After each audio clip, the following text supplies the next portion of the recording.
Dave, or I should say DB, let's get to you about the LA Kings because Yeah. there's talk about them maybe getting some help in net. They've got 3 goalies on the books right now. Mhm. 2 of them are pretty expensive. 1 not so much, but he's playing like a starter. They lost to Carolina yesterday. He didn't have much help out there when he gave up, most of those 5 goals. But your overall take on the LA Kings goalie situation right now, and perhaps if they are in the market for another goalie.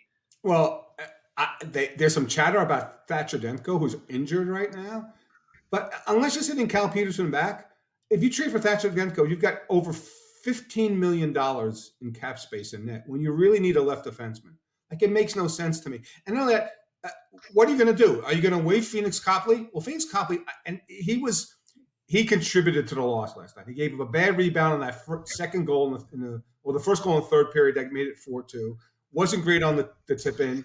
Power play goal in overtime wasn't his fault. The guy's 15-3-1. And if you look at his numbers, they're about the same as Martin Jones. And Martin Jones, that people think, what a great reclamation project. He's had a great year. His numbers are the same. The team's playing really good in front of him.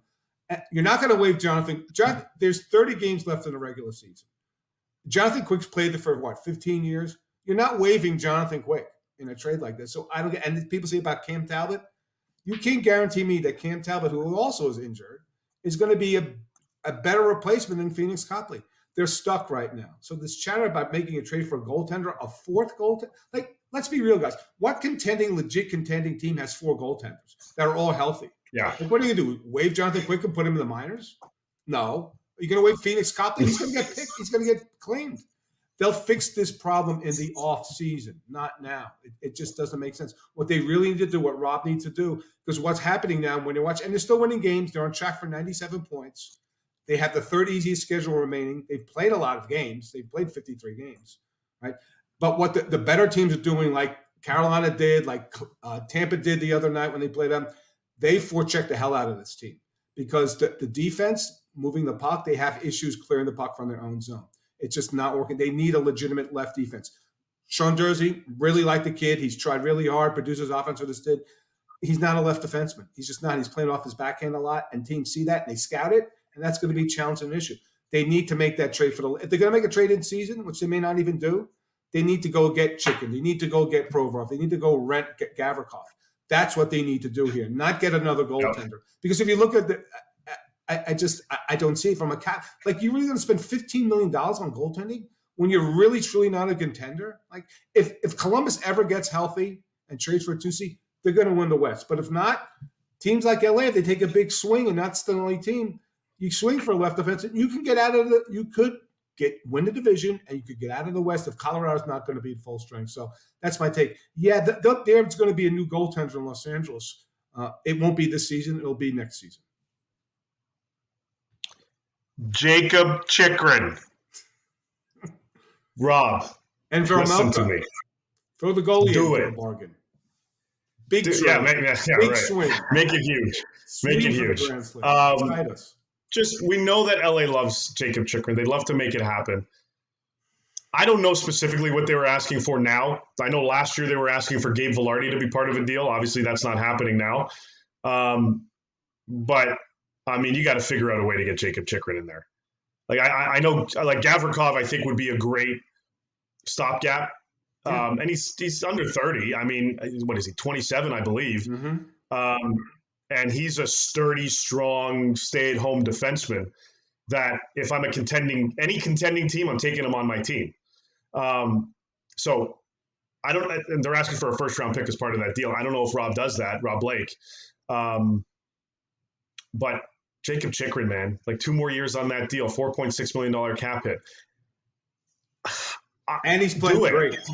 He's been great since he came back. Like, his price is justified now. Impact player for sure.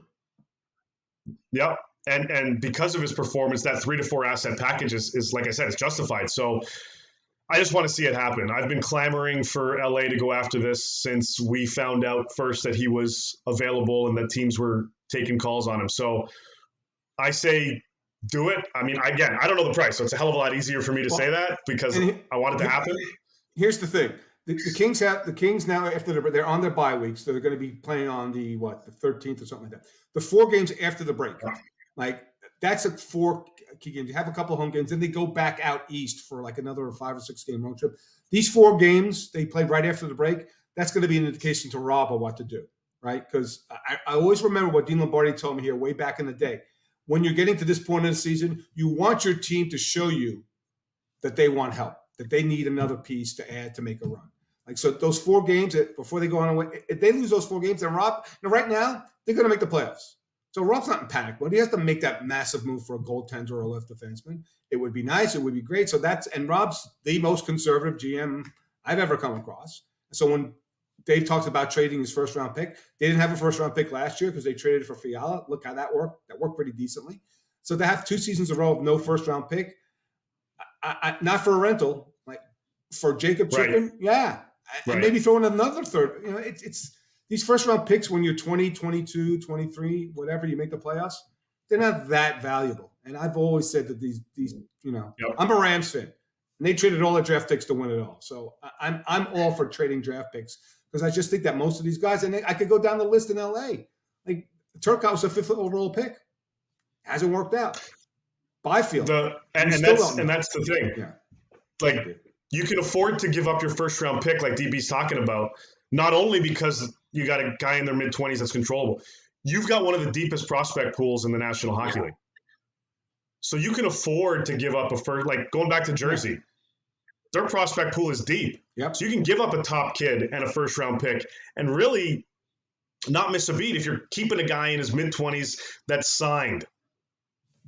Like LA Turcotte, he hasn't worked out, but is Turcotte following that same pattern as Gabe Vilardi in terms of, now Vilardi had injuries and a whole bunch of other things, but is he following that similar pattern in terms of his progression? Like Quentin Byfield is not going to get moved unless it's a ridiculous blockbuster that's not, I mean, you're talking about a different type of player coming back. But he's taking a little bit of time to adjust. The challenge is with Turcotte and all these other prospects, at least on the forward wall, Zach, they got too many players because all these guys were signed. Like, Moore got signed to an extension. Fiala's signed to an extension. Maybe you would move out a guy like Victor Arvidsson, who would have 1 year left on his deal. But they have Trevor Moore signed to a deal. I assume they're going to keep Vilardi. They have Kaliev. They got too many forwards. And at some point, Rob's going to have to make the deal. It's just that he's very conservative and taking his time. And the team's in a playoff spot, so he's not panicking.